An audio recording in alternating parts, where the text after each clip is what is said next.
Start करते हैं। नसीहत जी, बहुत-बहुत शुक्रिया सबसे पहले जुड़ने के लिए। और शुरुआत में सबसे पहला सवाल यही है आपका कि थोड़ा-सा अपना बैकग्राउंड बताइएगा। कुछ भी पर्सनल इन्फॉर्मेशन जो आपको लगता है कि नहीं देना चाहिए, आप उसको अवॉइड करिएगा। लेकिन कैसा आपका घर का माहौल था? क्या था? इस्लाम में आप जब तक थी किस तरीके से अपनी ज़िंदगी गुज़ार रही थी?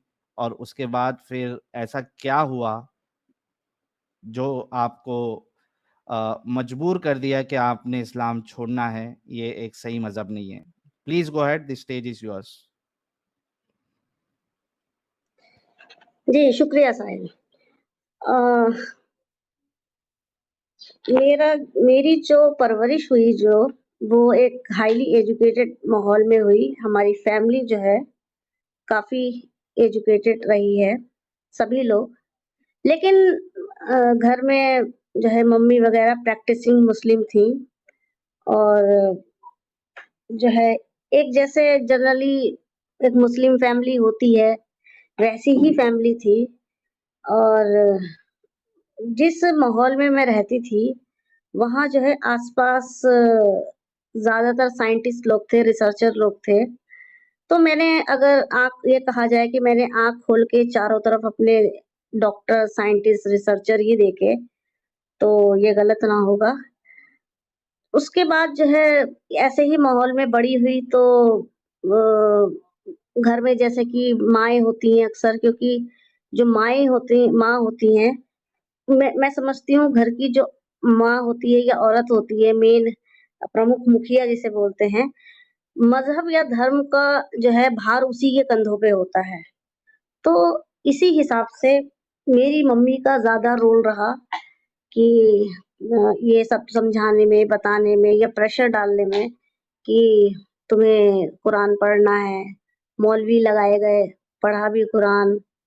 और कुरान उस टाइम पे तो ऐसे पढ़ा था कि मौलवी साहब 4 लाइनें याद करने को दे देते थे, याद कर लेते थे, फिर वो अगले दिन का सबक दे देते थे, आके सुन लेते थे।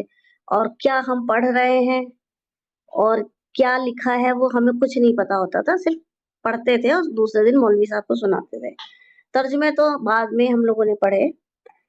तो जैसे एक उस टाइम पर भी पढ़ते थे जब मौलवी साहब से, या धीरे-धीरे हम जब बड़े हो रहे थे, तो जैसे-जैसे बड़े हो रहे थे वैसे-वैसे सवाल भी दिमाग में उठते जा रहे थे कि हम देखते थे कि मुस्लिम घरों में या रिश्तेदारी में या अपने घर में भी कि मतलब काफ़िर और मोमिन के बीच एक क्लियर जो है, एक उनकी जो एक क्लियर डेफिनेशन होती थी कि ये जो है काफ़िर है ये लोग और ये जो है मोमिन लोग हैं।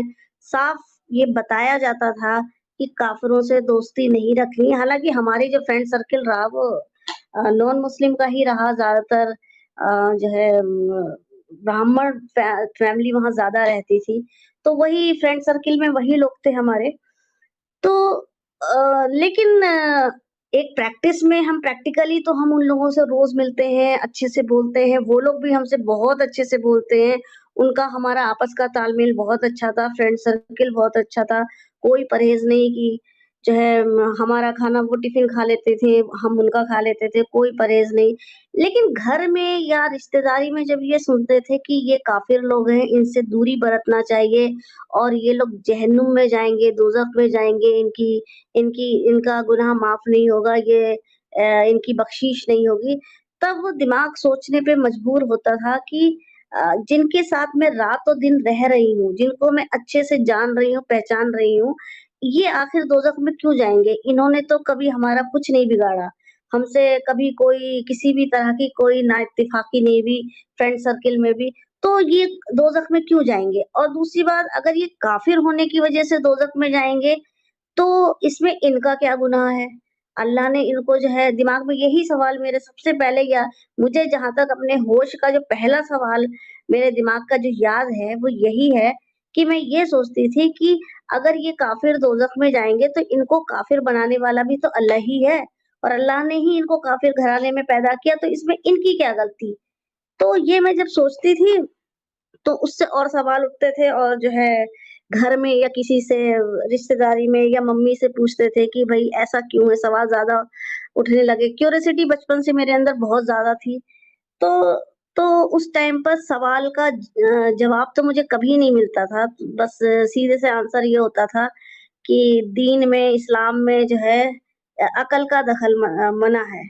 अ, तो या फिर ये कहा जाता था कि दीन में हुज्जत नहीं है, या फिर ये सुनना पड़ा कि जो है ये सुनना पड़ा कि जो है जो लिखा है बस वही मानना है, सवाल नहीं करने हैं। फिर मैं सोचती थी कि अगर सवाल नहीं करने हैं, तो सवाल जो दिमाग में अच्छा, सवाल उठ रहे हैं वो इससे नेचुरल है। नसीह जी, मैं बीच बीच में कुछ सवालात आपसे कर सकता हूँ जहाँ पे मुझे लगे कि थोड़ा बहुत पूछना चाहिए?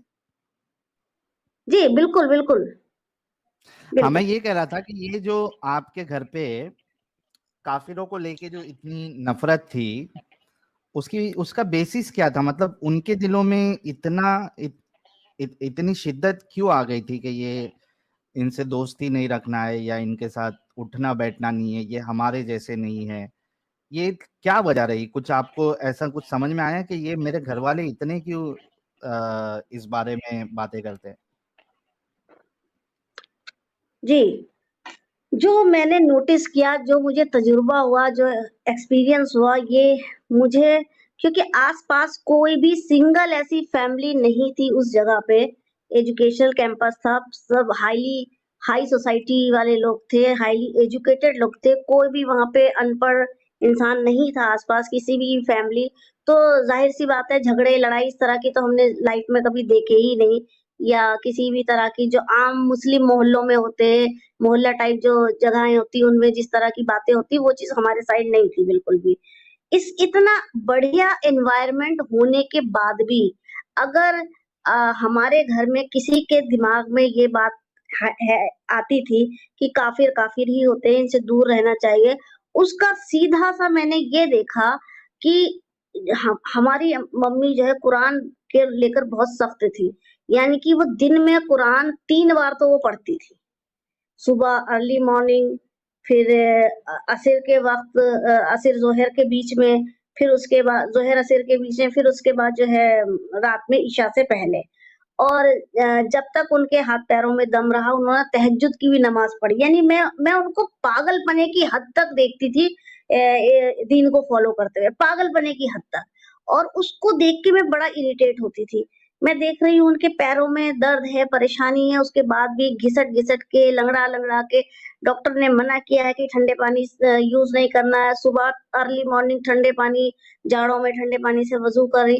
तो मैंने उनको देखा बहुत ही कट्टरता के साथ, बहुत ही सख्ती के साथ उन्होंने दीन को फ़ॉलो किया, और मुझे ऐसा लगता है कि जो है उन्होंने कुरान का जो भी तर्जुमा है, उसपे लफ्ज़-ब-लफ्ज़ उसको फ़ॉलो किया। तो क्योंकि उसमें ज़ाहिर-सी बात है इस तरह की आयतें हैं, सूरा है कि काफ़िर और मतलब इन कुरान में मुझे अच्छे से आज की डेट में मुझे ये बात अच्छे से पता है कि कुरान में कुछ ऐसी सूरा और आयतें हैं, जो इंसान को क्लियरली दो काफ़िर और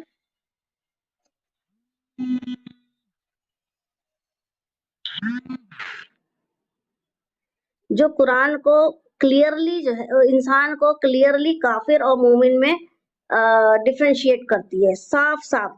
चाहे काफ़िर के अमाल कितने भी अच्छे हों और चाहे मोमिन कितना भी बुरा हो, पर उसका बेसिक ये है कि काफ़िर काफ़िर ही रहेगा, चाहे कितना भी वो अच्छा कर ले, और मोमिन जो है लाख बुराइयों के बावजूद अगर वो अल्लाह को मानता है और अल्लाह के रसूल को मानता है, तो वो जन्नत का हकदार है, चाहे वो थोड़ी-सी सज़ा देने के बाद लास्ट में उसे जन्नत ही भेजा जाए।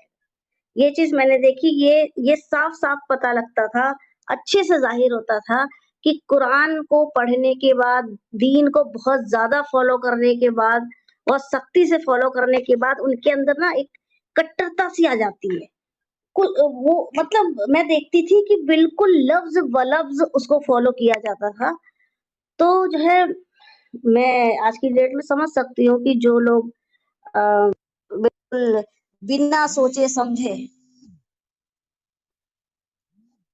बिना जो जो लोग इसको फ़ॉलो करते हैं, खुले दिमाग से इसको नहीं पढ़ते हैं और जो है सिर्फ़ लिटरल मीनिंग लेकर जो है पढ़ते हैं इसको, तो वो अ, जो दूसरों को ये लोग बोलते हैं गुमराह हैं, भटके हुए, एक्चुअल में यही खुद भटके हुए हैं, ये खुद ही गुमराह हैं। जो है, जो इस तरह से एक किताब में लिखी हुई बातों को अपनी ज़िंदगी में अप्लाई करके जो है इंसानियत के साथ दुश्मनी करते हैं। जी। बहुत शुक्रिया। फिर आप आगे क्या बता रही थी? जी, फिर जो है जैसे-जैसे हम बड़े हुए तो सोचने समझने की सलाहियत बढ़ती गई। उसके बाद जब मैंने साइंस स्ट्रीम ली 9th क्लास में, हमारे टाइम में 9th से ही साइंस और आर्ट्स अलग हो जाती थी स्ट्रीम। उसके बाद जो है पढ़ना शुरू किया बायो, केमिस्ट्री, फिज़िक्स वगैरह सभी कुछ पढ़ा, ग्रेजुएशन किया। तो यहाँ तक आते-आते ये बात सारी क्लियर हो चुकी थी कि दुनिया कैसे बनी, दुनिया एक सिंगल सेल से कैसे इवोल्यूट होकर जो है आगे बढ़ी है, कैसे सिंगल सेल से पूरी पूरी जो है ये स्पीशीज़ बनी, ये सब समझ में आ गया। तो फिर सोचती थी कि किस तरह से बचपन में हम लोगों को बेवकूफ़ बनाया जाता था कि जन्नत से आदम को फेंका और उनकी पसली से हव्वा को निकाला गया, फिर उनके बच्चे हुए और फिर जो है उनकी आपस में शादी हुई, इससे आगे स्पीशीज़ बढ़ी, नस्ल बढ़ी। तो मतलब एक कुछ वक़्त ज़रूर ये रहा है कि मैंने भी इस्लाम को फ़ॉलो किया जब तक मम्मी का घर में छोटे थे और मम्मी का दबदबा था या मम्मी के प्रेशर में रहे। तो उस टाइम तक मैंने भी इस्लाम फ़ॉलो किया, बहुत सख्ती से नहीं लेकिन किया। नमाज़ें भी पढ़ी, कुरान भी पढ़ा, रोज़े भी रखे। लेकिन बहुत ज़्यादा मेरे पर ये ज़्यादा दिन तक नहीं चल पाया क्योंकि मेरे को पढ़ने की बहुत बहुत ज़्यादा आदत है। किसी भी तरह की नॉलेज की बुक हो, स्पेशली साइंस की जितनी भी बुक्स वगैरह होती हैं, साइंस की रिसर्चेज़ पढ़ने की मेरे को बहुत शौक है। तो वो सब पढ़ते-पढ़ते प्लस अपना सिलेबस पढ़ते-पढ़ते इतना दिमाग खुला कि समझ में आ गया क्या सही है, क्या गलत है और हमें क्या फ़ॉलो करना चाहिए और क्या नहीं फ़ॉलो करना चाहिए। और मैं समझती हूँ आज की डेट में कुरान में ऐसी कोई भी बात नहीं लिखी है, जो कुरान से पहले लोगों को नहीं पता थी। और मोरल वैल्यूज़ के लिए लाइफ में अ, हमें किसी भी किताब की कोई ज़रूरत नहीं है। हमारे अंदर जो मोरल वैल्यूज़ होती हैं, जो वो बचपन से इनबिल्ट होती हैं। हमें भी पता होता है कि चोरी करना गलत है, झूठ बोलना गलत है और किसी की चीज़ बिना पूछे उठाना गलत है। ये बड़ी बुनियादी चीज़ें होती हैं, जो इंसान बचपन से ही समझता है इन चीज़ों को। वो चीज़ अलग होती है कि उनकी परवरिश किस माहौल में हुई है, तो वो उस तरह के हो जाते हैं। नहीं तो हम आज के टाइम में हमारी डेमोक्रेसी, हमारा लोकतंत्र, हमारा कानून, किसी भी देश का कानून कह लो, स्पेशली हमारे देश का भी, हमको अच्छा नागरिक बनाने के लिए सफिशिएंट है, काफ़ी है। हमें किसी किताब की, किसी मज़हब की, किसी दीन की, किसी धर्म की कोई भी ज़रूरत नहीं है। मुझे आज की डेट में ये समझ में आया। बहुत ज़बरदस्त, बहुत ज़बरदस्त। तो फिर क्या मतलब ट्रांज़िशन फिर आपका जो चालू हुआ, तो वो कहाँ पे ख़त्म हुआ? यानी आपने बिल्कुल फिर छोड़ दिया, फिर घर पे से कैसा उसका असर रहा? जी। तो ट्रांज़िशन होते-होते ये हुआ कि शादी के बाद जो है शादी एक मुस्लिम फैमिली में हुई। हस्बैंड मुस्लिम, प्रैक्टिसिंग मुस्लिम है, जमाती हैं और ससुराल काफ़ी जो है वैसी रिवायती पर ट्रेडिशनल फैमिली है, जैसे काफ़ी उसको मानती है। ये मतलब जैसे एक होते हैं ना सिंपली मुस्लिम होते हैं, हमारे यहाँ ये था कि 13 साल के लड़के से भी पर्दा करना है, आपके घर में एंट्री नहीं हो सकती, 13 साल के लड़के की भी एंट्री नहीं हो सकती है। तो ये सब देखकर ना मेरा जी और उलझता था, मैं कहती थी कि एक 13 साल का बच्चा जो अच्छा या गलत नज़र पहचानता ही नहीं है, वो समझता भी नहीं होगा, लेकिन आप उसको आइसोलेट कर दो कि नहीं-नहीं तुम्हें घर में नहीं आना, औरतें हैं घर में, तो वो ना चाहते हुए भी सोचने लगता है फिर उस तरफ को। आप इस उम्र में लड़के को ये कह रहे हो कि नहीं-नहीं तुम्हें घर में नहीं आना है, यहाँ औरतें हैं और तुम जो है क्या बोलते हैं नामहरम या महरम जो भी मतलब गैर गैर मर्द हो, जबकि बच्चा 13 साल का है, उसको तुम ये बात बता रहे हो।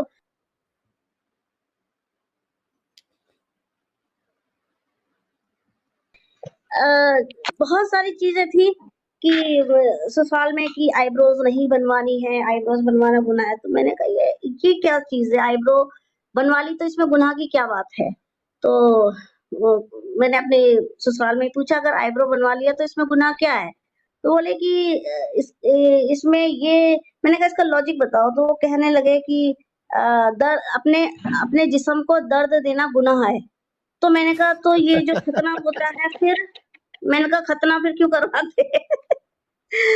तो अपने मैंने कहा जिस्म को दर्द दर्द देने देना का गुनाह है। दर्द देने का कॉपीराइट सिर्फ अल्लाह को है। तो अगर कभी म्यूज़िक का मुझे शौक है, अगर गुनगुना लिया तो नहीं गुनाह है। मुझे आर्ट्स वगैरह ड्राइंग का बहुत ज़्यादा शौक है, अगर मैंने तस्वीर बना ली तो नहीं ये जी गुनाह है, ये हराम अगर है, ये तो अपने हराम है, आप को तस्वीर बनाना दर्द तो बिल्कुल ही हराम है। जब मेरे नसीहत शौक जी, मारे जाने लगे जी। मेरी आवाज़ आ रही है? मैं कह रहा दर्द देना ही गुनाह है, तो एक औरत को तो फिर कभी भी प्रेग्नेंट होना ही नहीं चाहिए। बिल्कुल, बिल्कुल, हाँ, बिल्कुल कितनी ये तकलीफ होती बस है उसमें जब प्रेगनेंसी का पूरा जो 9 मंथ का फेज़ होता है, उसके बाद जब हाँ, आप डिलीवरी जब डिलीवरी आपकी टाइम। होती है, हाँ, तो भाई हाँ। कितना दर्द होता है। तो भाई वो फिर दर्द अपने आप को जब दर्द देना, तकलीफ देना जो है गुनाह है, तो बच्चे भी नहीं पैदा करो। सबसे ज़्यादा बच्चे तो हमारे मोमिन हज़रात ही पैदा करते हैं। ये किस हाँ, तरीके के सबसे ज़्यादा लॉजिक दर्द इनके तो होते इन्हीं हैं? की औरतें झेलती हैं। हाँ, सबसे ज़्यादा दर्द इनकी ही औरतें झेलती हैं। तो हुँ। लाइफ में कुछ ऐसे शौक थे जो मारे जाने लग गए, जैसे म्यूजिक का था या ड्राइंग का था। तो भाई वहां पे तो मेरे को डिप्रेशन सा होने लगा। मैंने कहा भाई ये सब क्या है कि भाई देखो अगर किसी को ड्राइंग का शौक है और मुझे आती भी है और उसको मैं और अच्छे से कर सकती हूँ, तो ये समझ लो कुदरती चीज है, नेचुरल चीज है, जो मेरे को आ रहा है। तो तुम नेचर की चीजों को कैसे रोक सकते हो? जो नेचुरली गिफ्टेड चीजें होती हैं, जो क्वालिटीज इंसान के अंदर होती, कोई कोई बहुत अच्छा गाना गाता है, बहुत कोई बहुत अच्छा कुदरती ही डांस बहुत अच्छा करता है। तो ये चीजें कुदरती होती हैं, बाय बर्थ होती हैं। उसको थोड़ा-सा लोग निखार के प्रोफेशनल बन जाते हैं, अच्छी बात होती है। तो तुम कुदरती चीज़ों को जब रोकते हो, तो ये चीज़ मुझे नहीं समझ में आती थी। सबसे पहला तो दिमाग वहीं पे खटका था कि सवाल नहीं पूछना है। वहीं पे मेरा मन वो हो गया कि भई ऐसे कैसे हो सकता है जब दिमाग दिया है, दिमाग है हमारी बॉडी में, तो दिमाग का काम क्या है फिर? अगर सवाल पूछना ही नहीं है तो दिमाग देने की ज़रूरत नहीं थी।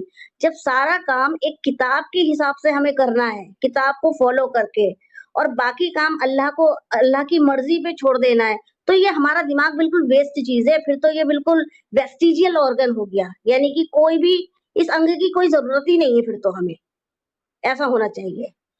लेकिन अभी अक्सर मोमिन भाई लोग मुझसे पूछते हैं, "फिर तुम्हारे पैदा होने का मकसद क्या है? ज़रा गौर करो अपने आप।" तो मैंने कहा, "तुम ज़रा गौर करो कि तुम पैदा किसके साथ हुए हो? एक अदद पेट के साथ और एक अदद जेनिटल ऑर्गन के साथ पैदा हुए हो। बस इसी के लिए हम ज़िंदा हैं और सारी कवायद पेट भरने की है। पेट हाँ, भर के जब पेट भरा होगा तो आप अपनी जनरेशन भी बढ़ा सकोगे, वरना खाली पेट जनरेशन भी नहीं बढ़ेगी तुम्हारी।" तो मतलब ऐसी बात करेंगे कि तुम पैदा क्यों हुए हो? क्या मकसद है? अरे तुम्हें नहीं पता, साफ-साफ दिख रहा है, तुम पैदा ही पेट के साथ हुए हो, पेट भरने के लिए, काम करने के लिए पैदा हुए हो। तो जो है बहुत तरह के सवाल लोग पूछते हैं, कुछ गालियों से नवाजते हैं, कुछ जो है सवाल मतलब बहसबाजी। खैर मैं इन चीज़ों में नहीं पड़ती हूँ, जिसे देना है गाली देता रहे, ये हमारे लिए रिवार्ड होता है। क्योंकि गाली देने का मतलब है कि हमारे सवालों से आपको खुजली हो रही है। जितनी ज़्यादा गालियाँ दे रहे हो, मैं समझ रही हूँ उतनी ही खुजलाहट हो रही है तुमको। खैर, तो ससुराल में सब देखने के बाद हाँ, मैंने जो है जब शादी जिस उम्र में हुई तो इतनी थोड़ा-सा डर था समाज का, परिवार का, सबका। तो उस टाइम मैंने भी अपने बच्चों का खतना कराया। अ, लेकिन जो है क्योंकि उस टाइम पे प्रेशर ज़्यादा ससुराल वालों का होता है कि कराना है और नई-नई शादी होती है तो फिर उसे हम बगावत भी नहीं कर सकते। लेकिन धीरे-धीरे मेरी इतनी बगावत बढ़ गई मैंने ऐसे-ऐसे मुस्लिम लोग देखे, ऐसी-ऐसी उनकी हरकतें देखी कि मेरा मन ही बिल्कुल